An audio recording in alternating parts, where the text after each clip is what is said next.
Discovery, go and throttle up. Discovery, roger, go for deploy. Thanks, June, and to everybody in the shuttle program. The crew is go for launch. Roger, nice to be in orbit. We have followed in their footsteps to get us where we are today.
Well, good afternoon. I'm Bob Cabana, and I have the privilege of leading this amazing team at the Kennedy Space Center. It's a real pleasure for me to welcome you all here, to welcome the crew for Commercial Crew Program's Crew-1 mission to the International Space Station, launching next Saturday, if everything stays on schedule, in that Crew Dragon aboard the SpaceX Falcon 9 rocket from right here at the Kennedy Space Center, Launch Pad 39A. I tell you, it is really exciting. I can't tell you how great it is to be able to welcome a crew here to go to space again. You guys, I envy each and every one of you. It's my pleasure now. You know, I got to say, this whole effort to commercialize low Earth orbit, this is just a giant step in making that happen, and we're going to continue with that. And I want to introduce somebody who's been a real advocate for the commercialization of low Earth orbit, our Deputy Administrator, Jim Morhard. Jim? Guys, we welcome these 4 astronauts. They are the best America and Japan have to offer. We're bringing free nations together to advance the human condition for all mankind. And we're doing so with American ingenuity and innovation. We're talking reusable rockets and reusable space capsules. And we're going to the space station that's allowed us to do research there for 20 years, as well as keep a human presence there, which we need to continue. 22 years ago, Bob Cabana commanded the first International Space Station assembly mission, where the station was activated and entered by our astronauts. So today, we have the beginning, and we have our future. And I'm so proud of all of them. Now, let me kick you some knowledge about Jim Bridenstine so I can introduce him. Honestly, he's my dear friend and my boss. Let me introduce Jim Bridenstine.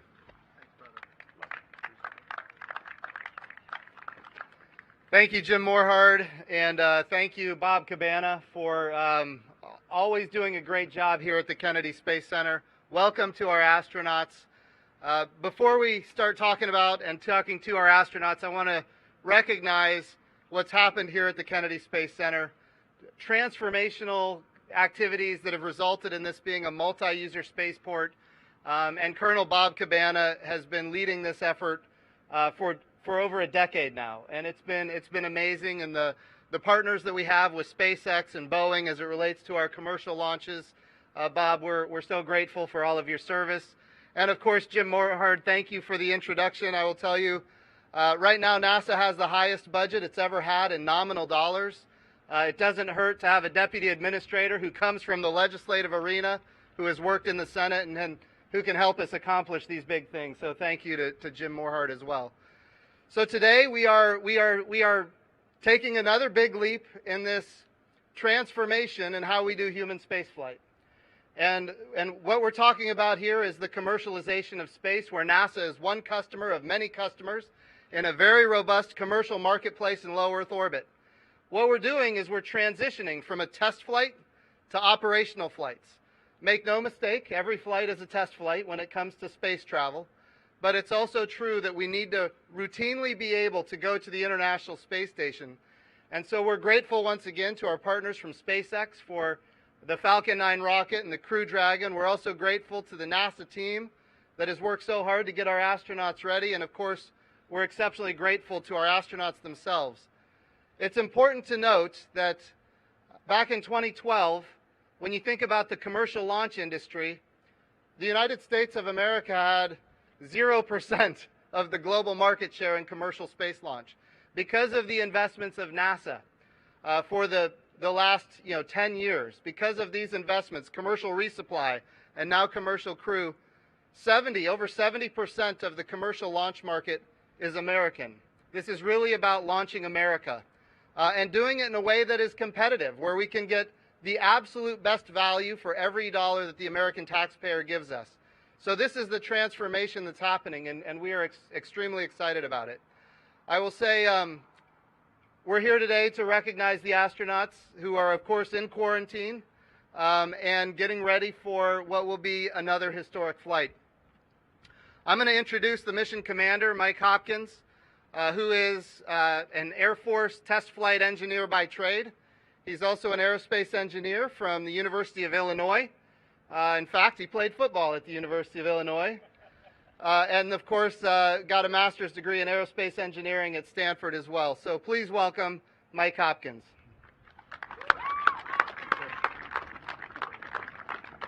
Thank you, sir. And good afternoon. Good afternoon, Florida. Good afternoon, America. It feels really good to be here. I'd like to start off by just saying thank you. On behalf of the crew of Resilience, on behalf of our families, we want to say a big thank you to all of the people at SpaceX, at NASA, and in the DoD that have been working tirelessly to get us to this point. It's really been an incredible effort by an incredible group of people. For the crew, we're ready. We've spent the last couple of weeks kind of fine-tuning our training, and we've also had an opportunity to spend a little bit of time at home with our families, and we're truly honored to be a part of this transition. As the administrator said, we're starting this new era where we're going to rotate crews to the International Space Station from American soils with our commercial partners like SpaceX, and so we're very excited to be a part of that. Colonel Cabana, thank you in advance for the hospitality, and we look forward to the week ahead. Thank you. And I guess I'm supposed to introduce the next crew member. So it's my honor as well to introduce Commander Victor Glover. Victor and I have been working here together for the past couple of years now. Victor is from Cal Poly. Victor also may have happened to play football, but on the other side of the ball. But it's definitely my honor to introduce Victor. You won't find a better astronaut out there, a better father, a better husband, a better person. Victor. Thank you for the introduction, Hopper, and thank you, gentlemen, for the kind words. And welcome to all of you. Welcome to this very special place, the Kennedy Space Center Shuttle Landing Facility. I've never had the opportunity to land a space shuttle here, but I've landed the training aircraft that we fly, and every single time I know that a few days later I'm going to come back and I'm going to fly that jet out of here. And it's really special today because we flew an airplane in here, but the plan is for us to leave on top of a rocket. So that's pretty neat. That's pretty awesome. I just wanted to say thank you to everyone. You know, we have this great team, we have this great mission ahead of us, and we all look forward to getting on orbit and doing our best to make you all proud of us. So thank you for your support, and thank you for being here today. Go Falcon, go Dragon, and go Resilience. I have the honor of introducing my crewmate, Dr. Shannon Walker, and I will say that she's a great crewmate. Mike and I were at this for 2.5 years, and Shannon and Soichi were added to the crew about 6-8 months ago, and it has really been an amazing opportunity to learn from Shannon and Soichi, and her experience at NASA and her experience in the astronaut office have been very valuable to me, the rookie on the crew. And so I am greatly in debt to both of them for their experience, and so I would like to bring up Shannon Walker. All right, thank you so much. It is so exciting to be here. Yeah, as Victor said, I've been in the astronaut office a long time. I've had one other flight. I did not launch out of Florida for that flight, and so I am just so happy to be here in Florida getting ready for this launch. The difficulty with going third in line here is everybody has already said thank you to everybody, but I'll just echo their thanks to the whole team that have gotten us here, our training team, the people building the hardware, the space station that's ready for us. It's just so exciting. So thank you everybody for coming out and seeing us off. And with that, I think I'll just hand it over to my crewmate Soichi. Soichi is somebody that I have known for a very long time. As luck would have it, on his last shuttle flight, he actually flew with my husband, and so I had all the stories about Soichi, and now I have the privilege of actually flying with Soichi this time. So I'm very grateful. Thank you, Soichi.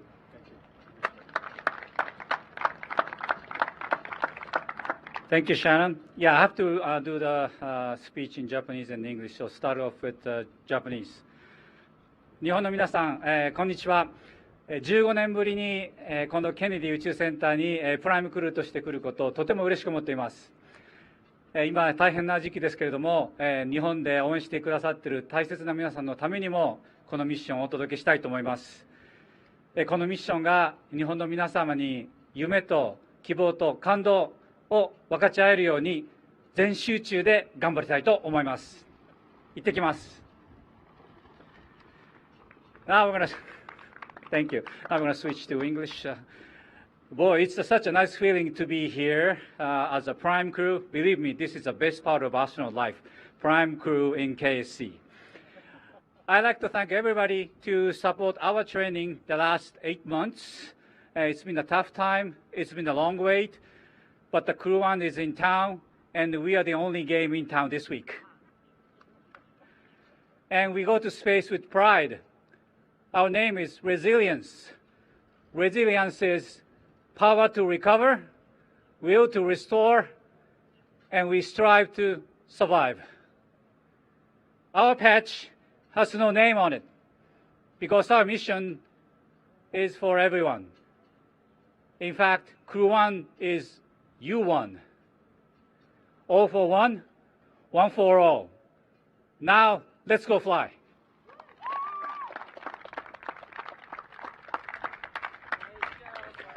Okay, we're going to open it up to a few questions here in just one moment, but before we do that, we have one other person to introduce. When we think about our partners in Japan, there isn't a better partner when it comes to space exploration than the nation of Japan. And we are grateful for all of the activities, the astronauts, the capabilities that Japan has produced, really for the community of nations that has been exploring space now for decades. And I want to introduce somebody that's very important to NASA. But I want to start by saying this.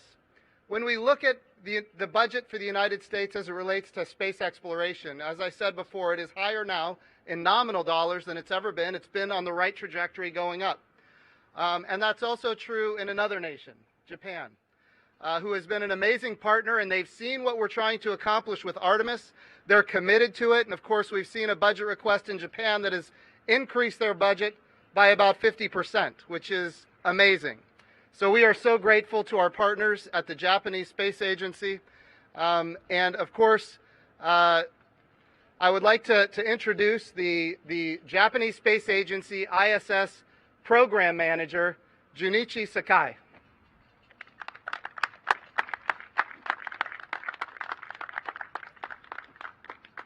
Thank you for introducing me.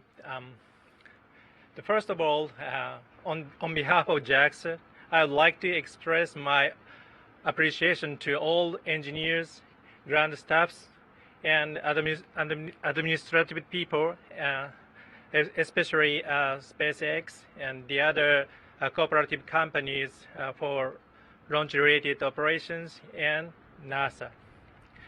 Under such COVID-19 pandemic situations, I believe Crew-1 mission opens up a new era of low Earth orbit commercializations. I'm honored to be able to witness this great event, and I'm proud that Japanese astronaut Dr. Noguchi is fulfilling his responsibility as a member of this event. Tomorrow, flight readiness review will be held, and I'm expecting that we can confirm that all items of flight readiness there. So have a nice trip to the ISS, and see you 6 months later again. 頑張ってください. Thank you for your attention.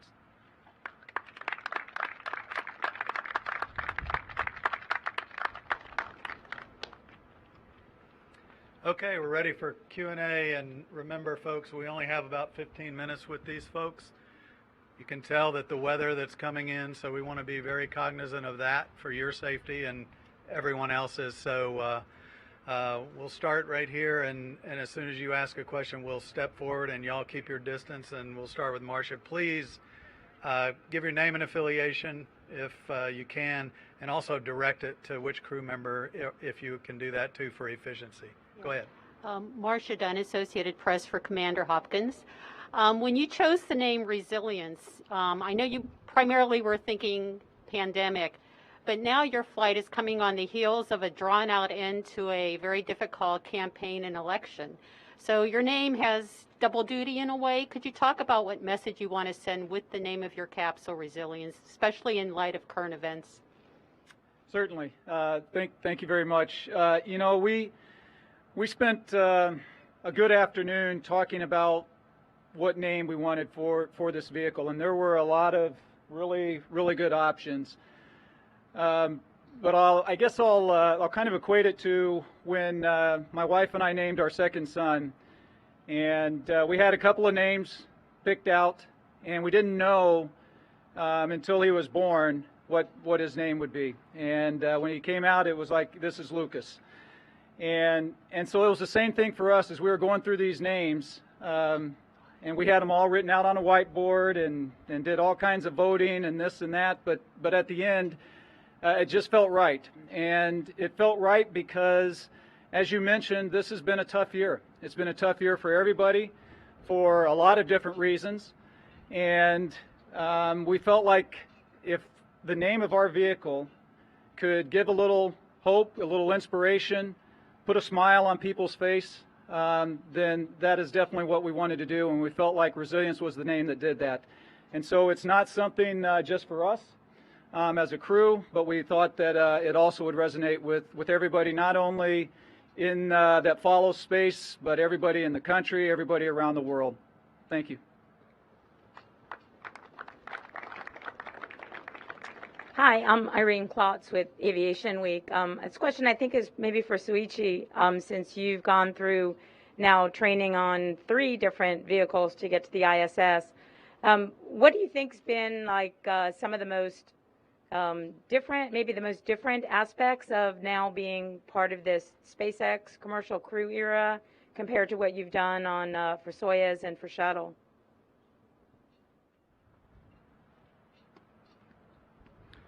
Thank you very much for questions. And yeah, I was very fortunate enough to experience space shuttle like Colonel Cabana, and Soyuz like Hopper and Shannon. And this is the great experience. Actually, believe me, the SpaceX has been a great partner. I was really surprised, pleasantly surprised with the way they handle the training and the preparation for the flight. So I have a full confidence continue with the rest of the mission. And our crew is obviously a very nice crew. The Hopper is a great leader, and Ike knows very good, have a good experience with his test flight background. And Shannon, we spent a long time. We are the Columbia survivor. So all 4 of us have a great history on the space flight, and our crew is really ready to go. Thank you.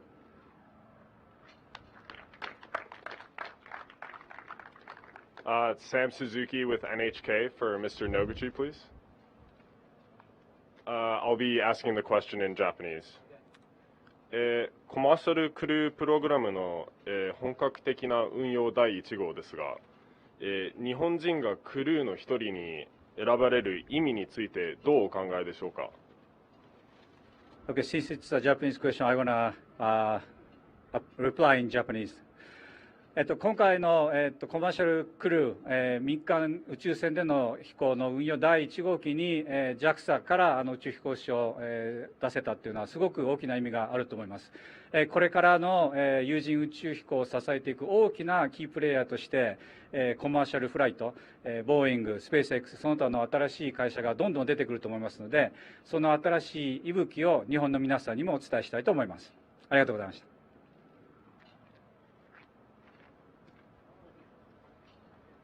Hello, Stephen Clark from Spaceflight Now. My question is for Shannon Walker. Since you've launched from Baikonur before, I just wanted to get your thoughts on the differences, maybe different feelings, different emotions, coming down to the Space Coast to launch from American soil compared to your experience launching from Baikonur. Thank you. Yeah, thanks. You know, it's really interesting because I've been involved in the International Space Station program for so many years and have had the privilege of training and working with our partners in all the countries that are part of the partnership. And while there may be some subtle differences, basically underneath it all, it's all about the same. And so going to Baikonur, yep, you're going to a desert somewhere. They've got their traditions on launch preparations, and coming here to Florida, in a lot of ways, it's very familiar. It's the same. We do things a little bit different. It's certainly different countryside, but and it's in English, which is a nice bonus for me. But really, the preparation leading up to launch is the same. It's the same excitement. It's the same focus. It's the same dedication by the teams getting you ready to go. So I would say there's more similarities than there are differences.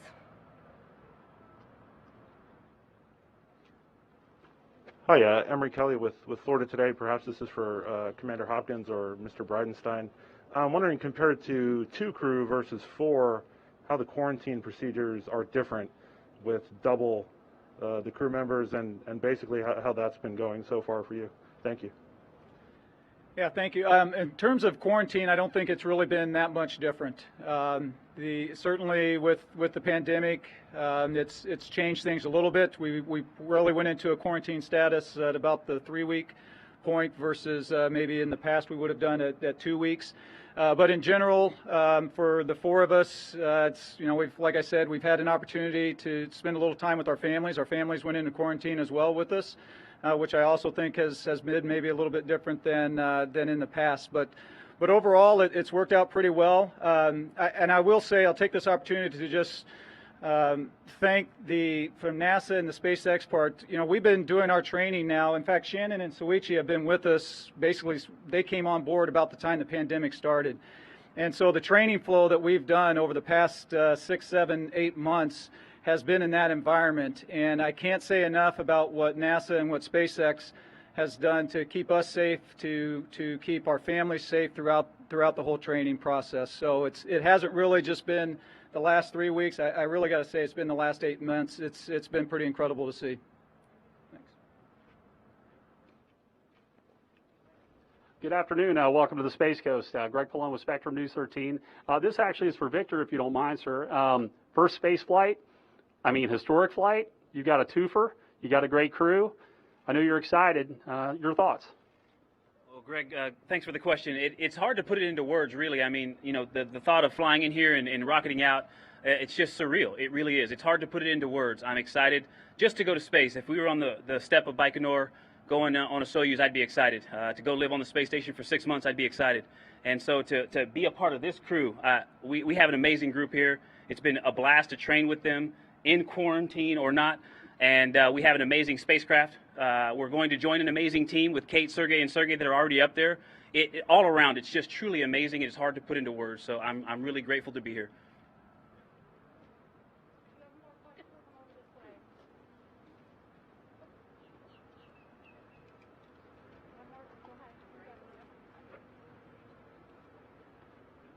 Marcia Dunn, AP again. I'm just wondering, this upcoming week, how much attention are you going to be paying to storms, weather, and do you have any new traditions you might be starting this week for this new era? Thank you.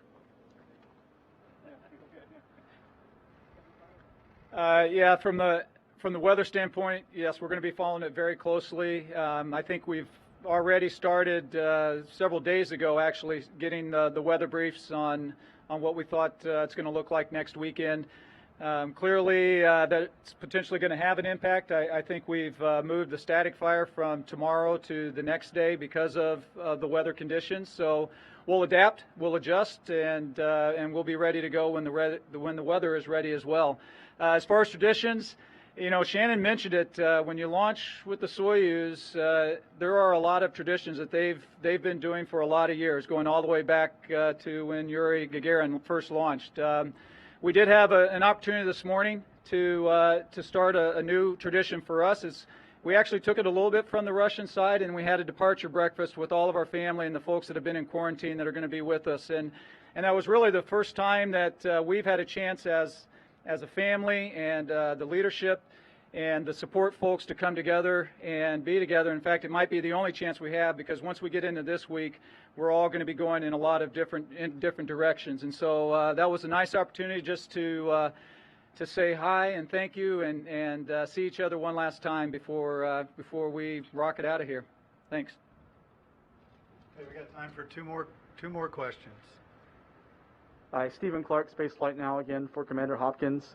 I think you're going to be sworn into the Space Force while you're on the space station, and I wanted to get your thoughts on the significance of being the first Space Force astronaut, and also just some background on how the process went. Did you request to be transferred to the Space Force, or did that come down from the top? Thank you. No, so I'll start with that one. It definitely was a request. You know, we've had a long relationship. NASA has had a long relationship with the DoD. And so this is just going to be a continuation of that relationship as we've added a new service, a new military service to the ranks. And so as I've had an opportunity to work with what was Air Force Space Command that transitioned into now the Space Force. And so I was already working with and talking with the folks in that group. And so when the Space Force stood up, it was a natural question to ask, what are the opportunities to come over? I feel very honored to have that opportunity to do the transition while I am up on orbit.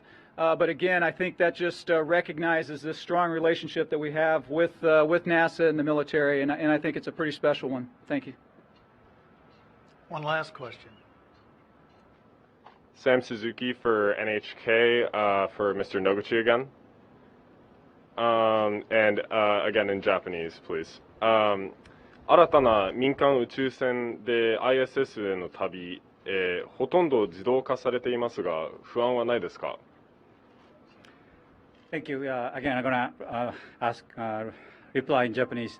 SpaceX の宇宙船のミッション、非常に自動化が進んでいて、これまでのスペースシャトルとソユーズと違った運用になってますけれども、かなりシステムに関してもしっかりと訓練を積んできてますので、不安はないです。今週の打ち上げに向けてクルーしっかりと準備が進んでいると思います。ありがとうございました。Okay, thanks everybody. We're going to do a little photo op with them before they get away, but let me hand it back over to Colonel Cabana. Thank you all so much for coming today to welcome the crew to Florida for this launch. It is an historic day, and it's great to have you guys here. I'd also like to thank our administrator, Jim Bridenstine, for his outstanding leadership and passion for America's space program that got us to this point today. I want to remind everybody that tomorrow at 1:15 on NASA TV, there will be a live media event from crew quarters with the crew, so please tune in to that. And finally, I'll just say, go Falcon, go Dragon, go Perseverance, and Godspeed to you guys. Thank you all.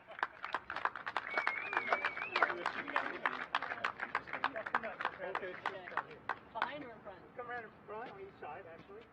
We can get Soichi and Shannon on this side. Okay, Mike's name. And then Mike will go over here. Yep. All right.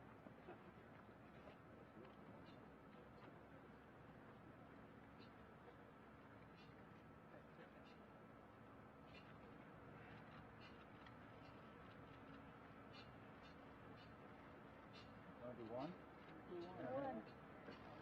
Outside. Yeah, right. Switch sides. Yeah.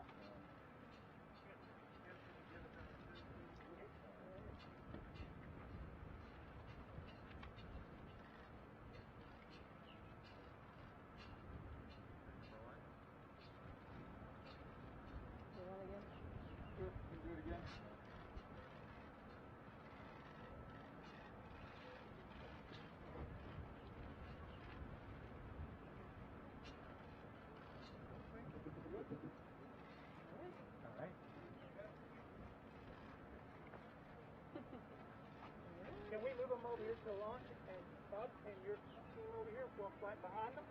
So bring We're on trying to us. make this work.